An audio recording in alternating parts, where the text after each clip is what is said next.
നമസ്കാരം. ആയുർവേദത്തിൽ ഉപവാസം ഒരു പ്രധാനപ്പെട്ട ചികിത്സാ രീതിയാണ്. അത് നമ്മളുടെ ദഹനശക്തി വർദ്ധിപ്പിക്കുന്നു.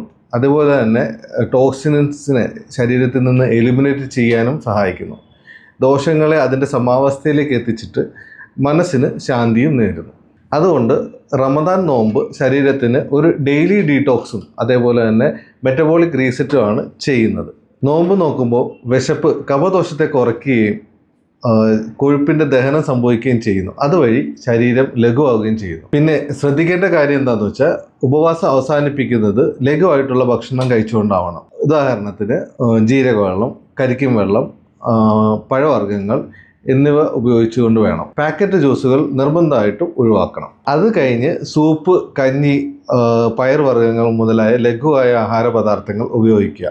മത്സ്യമാംസങ്ങൾ കഴിക്കാം, പക്ഷേ വറുത്തതും പൊരിച്ചതുമായിട്ടുള്ളവ ഒഴിവാക്കുക. അതേപോലെ തന്നെ എരിവ്, ഉപ്പ്, പുളി മുതലായവയുടെ ഉപയോഗം പരമാവധി കുറയ്ക്കുക. അമിതമായി ഭക്ഷണം കഴിക്കാതിരിക്കുക. കഴിവതും ചൂടുള്ള ഭക്ഷണം കഴിക്കാൻ ശ്രദ്ധിക്കുക. അതേപോലെ തന്നെ ഭക്ഷണ പദാർത്ഥങ്ങൾ ചവച്ചരച്ച് കഴിക്കുക.